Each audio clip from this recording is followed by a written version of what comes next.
Olá, meus queridos inscritos do canal Falando Direito, como é que vocês estão para mais um vídeo aqui do canal? Um vídeo de certa forma improvisado, eu tenho me programado para fazer pelo menos um vídeo, normalmente no domingo no conforto do lar, aquele bate-papo informal sobre assuntos referentes a direito previdenciário e revisão da vida toda, que foi o foco ao longo de muito tempo aqui do canal. E hoje eu decidi postar esse vídeo, postar essa nossa conversa, esse nosso bate-papo, porque tivemos novidades aqui, né, no tema 1102 da revisão da vida toda, mais precisamente com relação às ADIs. Hoje teve a publicação do acordo daquelas ADIs. Vocês lembram aquelas ADIs que foram julgadas ali, que foram ressuscitadas inesperadamente, foram ressuscitadas para poder colocar um obstáculo, uma pedra no caminho de todos os aposentados e pensionistas que estavam aguardando a iminência do julgamento da revisão da vida toda. Então foi uma manobra ali que o STF, o STF não, eu estou generalizando, né? Generalizando de certa forma, mas assim que o próprio ministro Roberto Barroso e ali o ministro recém-empossado, né, o Cristiano Zanin, encontrou para dificultar ali o desfecho, a finalização do julgamento favorável da revisão da vida toda para os aposentados. Enfim, então agora nós estávamos aguardando quais são as estratégias a partir deste momento agora. Não se podia fazer muita coisa enquanto não fosse publicado o acordo, tá? Tinha-se estratégias, estava se elaborando ali algumas coisas no sentido de embargo de declaração, mas estava se aguardando. Agora, com a publicação do acordo, agora é o momento de apresentar os embargos de declaração. E o que será o foco dos embargos de declaração? Para aqueles que não se recordam, o embargo de declaração ele tem por objetivo analisar o quê? Contradições do acordo, dúvidas e obscuridades. Contradições, dúvidas e obscuridades com relação ao tema do acordo em si. E o que tem mais é obscuridade, o que tem mais é contradições ali nesse julgamento que nós sabemos que foi para criar obstáculos à revisão da vida toda. Tem aquilo que a gente chama também de algo que foge aos pedidos, extrapetita. Por exemplo, quando o advogado, as partes pedem A e o juiz não dá A, ele dá B, se chama extrapetita. Então é um pedido que está fora daquilo que foi pleiteado. O que estava se discutindo nas ADIs, só para rememorar aqui com vocês, é se era constitucional ou não o artigo 3º da Lei 9876, a regra de transição. É isso que estava se questionando, a constitucionalidade e a revisão em momento algum, no seu início, na sua essência, questiona a constitucionalidade. Ela é constitucional. O que ocorre é que a aplicação, a sua finalidade não foi alcançada, porque a regra de transição, ela tem por objeto o que? Suavizar uma regra mais gravosa. O que é essa suavização? Para aqueles que estavam na iminência de se aposentar e foram surpreendidos por uma reforma da Previdência naquela época, eles não fossem pegos de calça curta, e aqui eu peço licença a essa expressão, pegos de calça curta, surpreendidos com uma regra aos 45 minutos do segundo tempo. Então a regra de transição visa suavizar. Ocorre que para uma parcela diminuta de aposentados e pensionistas, isso não ocorreu. Ou seja, a regra que foi para suavizar agravou ainda mais. Esse que é o grande problema, não é a constitucionalidade da regra de transição, mas sim a perda da sua finalidade, que é suavizar. Então, o que se questiona aqui é que a regra de transição não favoreceu os aposentados e pensionistas que têm direito à revisão da vida toda, que a forma de cálculo pela regra permanente era mais favorável. É isso que se questiona. Porém, ali nas ADIs, tentaram buscar cavar uma tese dizendo que se declarar a constitucionalidade da regra de transição significa dizer, então, que a revisão da vida toda não tem sentido existir, não tem aplicabilidade, porque para eles a revisão da vida toda questiona a constitucionalidade, mas não questiona, é apenas aplicação prática no caso concreto, caso a caso. Tudo bem?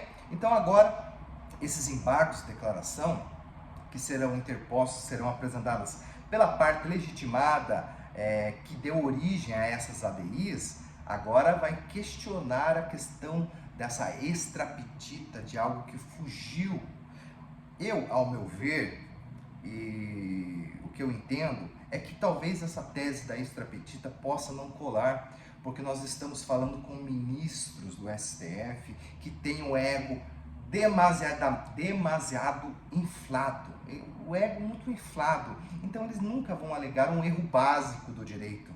Quando você aprende, quando você está nos bancos da academia de direito, é uma regra básica, noções gerais de processo civil, extrapetita, as limitações dos pedidos das partes e do julgamento. Então, obviamente que talvez essa tese da extrapetita não vá colar, porque a maioria dos ministros, e eu cito Roberto Barroso, Cristiano Zanin, Luiz Fux, como é o nome dos outros lá? Cássio Nunes, o André Mendonça, não sei ainda, não é certo como é que vai ser o voto dele, mas a maioria desses ministros estão inclinados a votar favoravelmente aquilo que o Roberto Barroso vai impor para eles, né? Tanto que a condução do julgamento ali totalmente foi orquestrado pelo ministro Roberto Barroso. Tá? Então, eu até tenho a impressão que ele redigiu o voto do ministro Cristiano Zanin, né? Lembram lá que ele aceitou ali, que anuiu, que concordou com todo o teor do voto do ministro Cristiano Zanin em apenas 5 minutos, né? Isso aí é surpreendente, ter lido aproximadamente quase 7, 8 folhas no julgamento, em 5 minutos ele já concordou com o voto, anuiu. Então, foi totalmente orquestrado. Então, esse cenário é um cenário meio complicado, mas o que se pede, e agora apoiado por todos aqueles cálculos que foram solicitados ali pela ABL, pelos amigos da corte, pela parte autora, que é um peso que vem combater aquela tese falaciosa do INSS de 240 bilhões, e a cada manifestação oficial do INSS ele vai aumentando, agora já está em mais de 300 bilhões o impacto financeiro, então vai quedar-se, vai cair por terra essa tese de que o impacto vai quebrar o INSS, que vai quebrar os cofres públicos, porque agora tem um estudo mais concreto, mais palpável, que diga mais, que está mais próximo da realidade dos fatos do que esse chutômetro, como o próprio ministro Lupi do INSS também disse que o INSS estava praticando um chutômetro, levantando valores que não correspondiam com a realidade dos fatos. Agora sim, nós temos um estudo dizendo que esse impacto talvez seja 10 vezes, 7 vezes menor do que está sendo alegado. Isso tem que ser divulgado pela mídia. E os advogados ali da ABL, os amigos da corte, João Badário, Murilo, White, estão fazendo isso com muita propriedade, seja pelos meios do YouTube, seja pelos podcasts que estão participando, pelas publicações, pelos artigos. Então, eles estão fazendo um excelente trabalho de publicação. Eles já apresentaram agora lá os cálculos, se vocês estão acompanhando no canal deles, apresentaram o cálculo ali naquele anuário, que acho que foi semana passada. Então, entregou ali o encadernado, todo esse cálculo para cada ministro possa verificar que os cálculos são bem diferentes daqueles que foram apresentados. Enfim, tudo isso para dizer agora que o acórdão foi publicado dessas famigeradas ADIs. Agora é o momento para propor os embargos de declaração.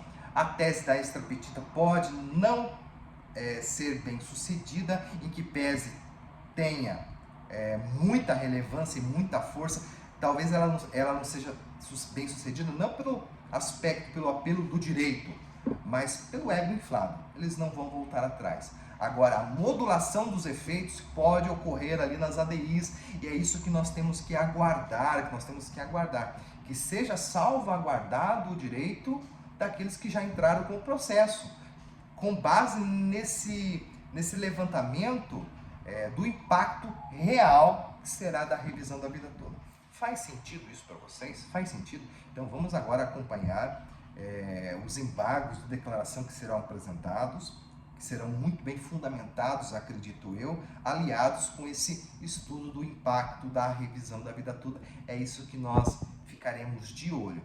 Deixe aqui o seu like, o seu gostei, diga aqui para mim nos comentários se isso faz sentido, se não faz sentido, se vocês já desanimaram de vez, se vocês ainda têm esperança, se vocês já entraram. Isso, comentem aqui, deixe aqui o seu comentário. Quem já entrou está aguardando o julgamento dessas ADIs e o julgamento dos embargos de declaração da revisão da vida toda.